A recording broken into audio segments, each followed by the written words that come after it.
Hello and welcome to day 2 of 7 days on the Winter Mountain, a chance for us to pause together for a few minutes. So here we are today at the Cascade de Rouget, which is a beautiful waterfall known as the Queen of the Alps, about half an hour from our house.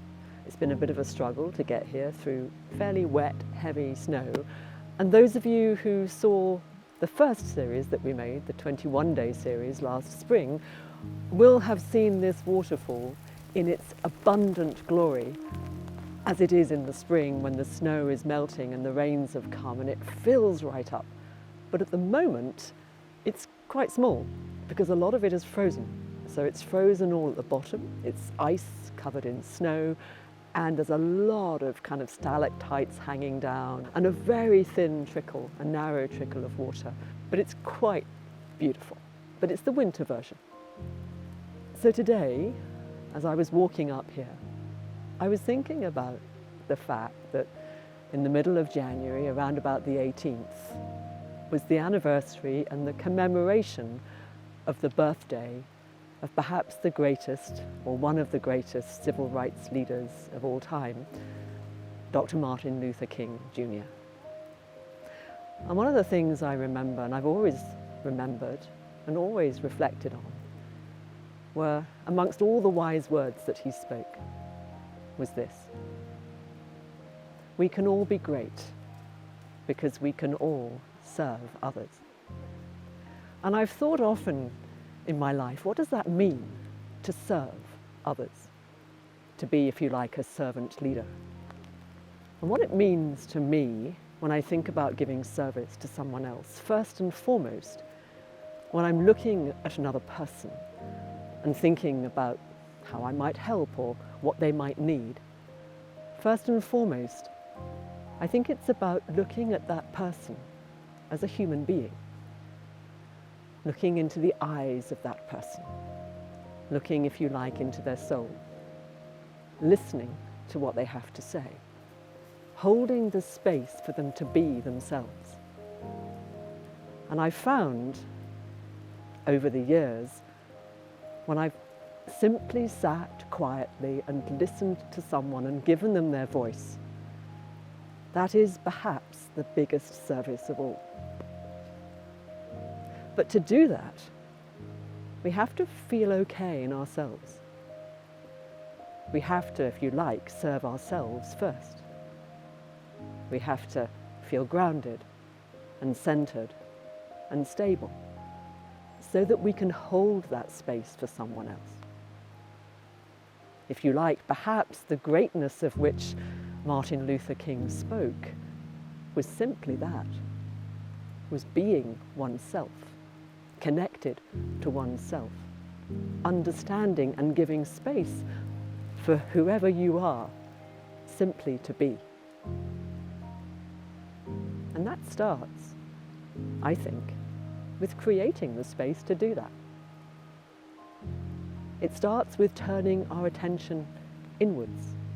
So much of our time, particularly when we're really, really busy, as many of you are, is our attention is turned outwards.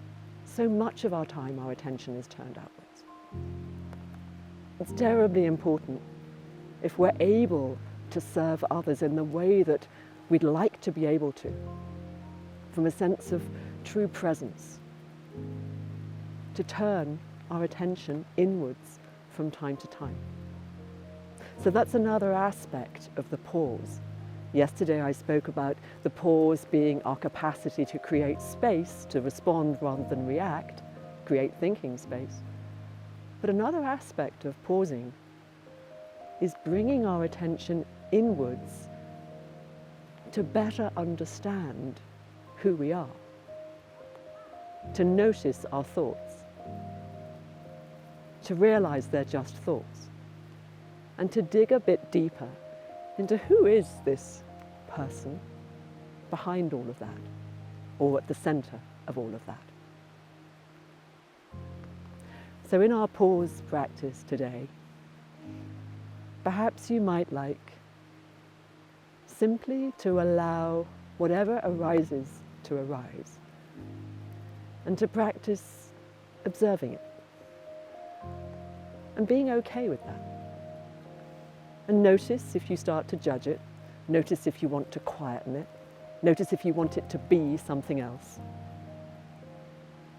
And simply, instead, allow it to be just as it is. So let's pause together. Remember the 3-step process. Pause, like a pause button here. Bring your attention, your awareness, your focus into this space. Maybe place your hand there. And breathe. Almost simultaneously as you bring your attention inwards, begin to breathe consciously. In and out. Into this space, creating space for you simply to be.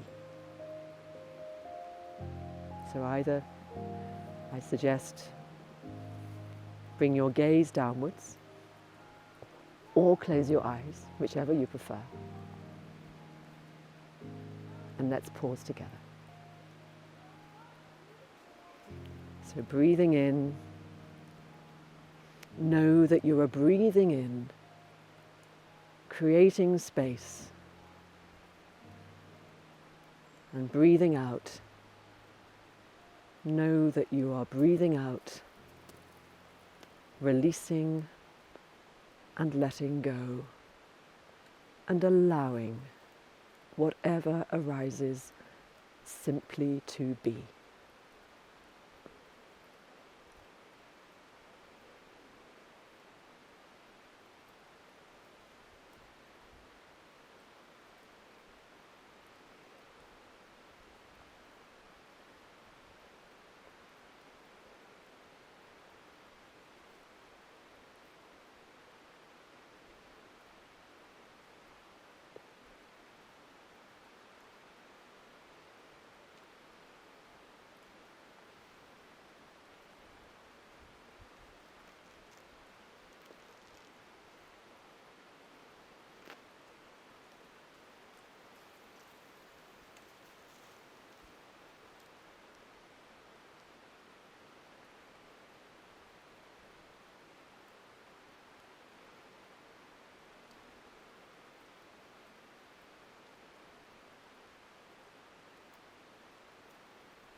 And when you're ready, open your eyes or lift your gaze. Thank you for joining me here today. Please join me again tomorrow for the 3rd day of this 7-day series. I look forward to that. Thank you.